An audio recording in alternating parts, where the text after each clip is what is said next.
ईश्वर कहते हैं, तो वर्तमान घटना में तुम खुद को उस स्थिति का शिकार होना मान रहे हो जिसमें कि तुम्हें अपनी नौकरी खोनी पड़ी। लेकिन सच तो ये है कि तुमने उस नौकरी को चुना ही नहीं था।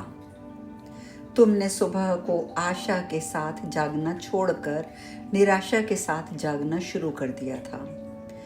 तुमने अपनी नौकरी के साथ खुश रहना छोड़ दिया था और उसमें कुड़ना शुरू कर दिया था। केवल इतना ही नहीं, तुम कुछ और करने की भी सोचने लग गए थे।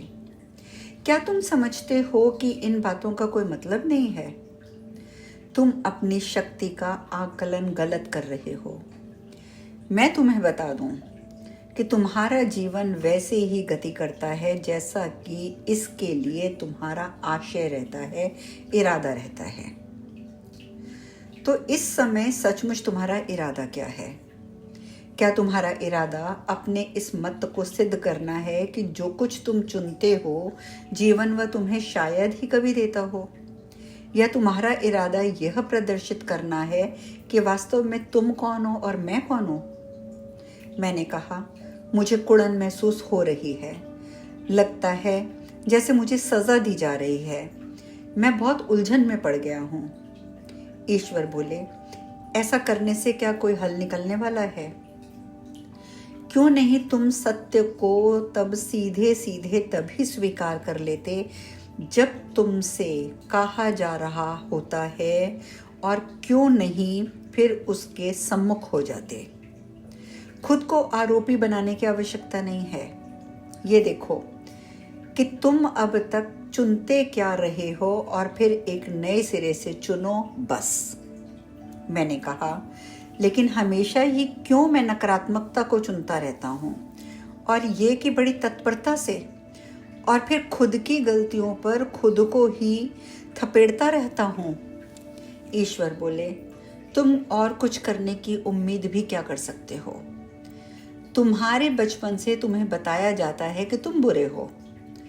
तुमने ये स्वीकार कर लिया कि तुम पाप से उत्पन्न हुए हो। खुद को अपराधी मानना तुम्हारा सीखा हुआ भाव ही है। तुम्हें बताया गया है कि तुम खुद को अपराधी महसूस करो उन तमाम चीज़ों के लिए जो तुमने पहले की हैं। तुम्हें सिखाया गया है कि अपूर्ण व सदोष पैदा होने के लिए तुम शर्मिंदगी महसूस किया करो। अपूर्णता व सदोषता की जिस अवस्था में तुम इस संसार में आए बताए जाते हो, उसी को तुम्हारे धर्मवादियों ने गलती से मूल पाप कह दिया है। हाँ, ये मूल पाप है, लेकिन तुम्हारा नहीं। तुम्हारे साथ किया गया ये पहला अपराध है जो उस संसार द्वारा किया गया है, जो अगर ये सोचता है कि ईश्वर ने कोई चीज़ अपूर्ण या दोषपूर्ण बनाई है या वो बना सकता है, तो फिर ईश्वर के बारे में वह संसार कुछ जानता ही नहीं है। तुम्हारे कुछ धर्मों में इसी भ्रांत धारणा के इर्द गिर्द ही अपना सारा मार्गदर्शन खड़ा कर दिया है, और वास्तव में सही मायनों में यह भ्रांत धारणा है, क्योंकि जो कुछ भी मैं अभिव्यक्त करता हूँ, जिसे भी मैं जीवन देता हूँ, वह पूर्ण ही होता है। वह उसी पूर्ण का प्रतिबिंब होता है जो कि स्वयं पूर्ण है। वह मेरी ही छवि के साथ मेरे ही तुल्य बनाया गया होता है।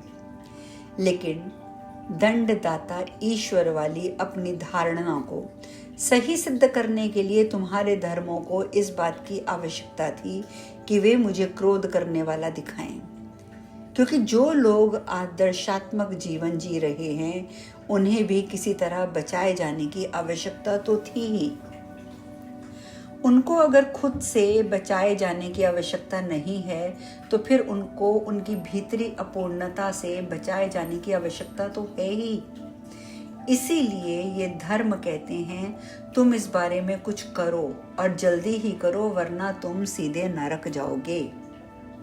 अंततः ये बात भयानक, प्रतिशोधी और क्रोधी ईश्वर की छवि को कोमल तो नहीं करती, बल्कि ये भयानक, प्रतिशोधी और क्रोधी धर्मों को जीवन दान अवश्य देती है।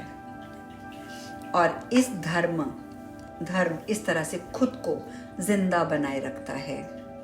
इस तरह शक्ति व अधिकार बहुतों के हाथ में ना होकर चंद लोगों के हाथ में ही रहा करता है।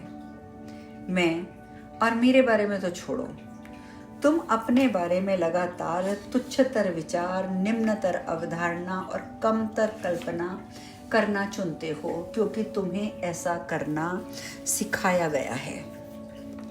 मैंने कहा, हे भगवान, ये जो कुछ मुझे सिखा दिया गया है, इसे मैं हटाऊं और मिटाऊं कैसे? ईश्वर बोले, ये एक अच्छा प्रश्न है, बिल्कुल सही व्यक्ति से पूछा गया है। उस सीख को हटाने मिटाने के लिए तुम इस किताब को पढ़ो और फिर पढ़ो, इसे बारंबार पढ़ो, तब तक पढ़ो जब तक ये तुम इसके एक एक अनुच्छेद का अर्थ न समझ लो, जब तक तुम इसके एक एक शब्द से सुपरिचित ना हो जाओ, जब तक तुम इसके अनुच्छेदों का उद्धरण दूसरों को देने लगो, जब अपने संकट काल में तुम इसके अनुच्छेदों को अपने मन में ला सको, तब तुम समझ लेना कि तुमने उस वाली सीख को अपने मन से हटा दिया है। मैंने कहा, लेकिन अभी तो ऐसा बहुत कुछ है जो मैं आपसे पूछना चाहता हूँ, अभी भी बहुत कुछ ऐसा है जो मैं जानना चाहता हूँ। ईश्वर बोले, अवश्य होगा।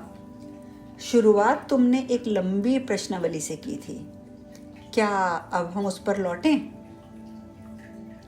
परंतु मैंने कहा, संबंधों के बारे में इतनी समझ मुझ में कब आएगी कि मैं उनसे सहज रूप से रह सकूं? क्या कोई ऐसा तरीका है जिससे संबंधों में खुश रहा जा सके, जिससे लगातार चुनौतियां आती रहना क्या जरूरी हैं? यही मेरा अगला प्रश्न है। ईश्वर बोले, संबंधों के बारे में तुम्हें कुछ भी सीखने की कोई आवश्यकता नहीं है। तुम वही करते रहो जो तुम पहले से जानते हो। संबंधों में खुश रहने का एक ही तरीका है, और वह है संबंधों को तुम उस उद्देश्य के लिए प्रयोग करो जिस उद्देश्य के लिए ये बने हैं, ना कि उस उद्देश्य के लिए जो कि तुमने अपने मन में सोचा होता है। याद रखना, संबंध लगातार चुनौतियां देते रहते हैं। वे लगातार तुम्हारा आवाहन करते रहते हैं कि तुम सृजन करो, अभिव्यक्त करो और अपनी उच्च से उच्चतर अवस्थाओं को, महान से महानतर दृष्टिकोणों को और अधिक से अधिक शोभा युक्त स्वरूप को अनुभव करो। ये कार्य तुम संबंधों के अलावा अधिक शीघ्रता से, अधिक प्रभावी रूप से और शुद्धता से नहीं और कर सकते। सच तो ये है कि संबंधों के बिना तुम ये सब कुछ कर ही नहीं सकते। लोगों, स्थानों और घटनाओं के साथ तुम्हारा संबंध तो है ही, जिससे कि तुम इन संसार में अपना अस्तित्व रख पाते हो, एक पहचान के रूप में, परिचितों की एक संख्या के रूप में। याद रखो, इन सब को हटा दो तो तुम समझो कि तुम हो ही नहीं। जो कुछ तुम हो वह केवल दूसरों के साथ संबंध से ही हो, वरना नहीं हो। ऐसा ही है संबंधों का संसार, लेकिन यह उस संसार से भिन्न है जहां मैं रहता हूं, क्योंकि वह संसार तो निरपेक्ष संसार है। जब तुम इस बात को समझ लोगे, तब तुम इसे गहराई से ग्रहण कर लोगे।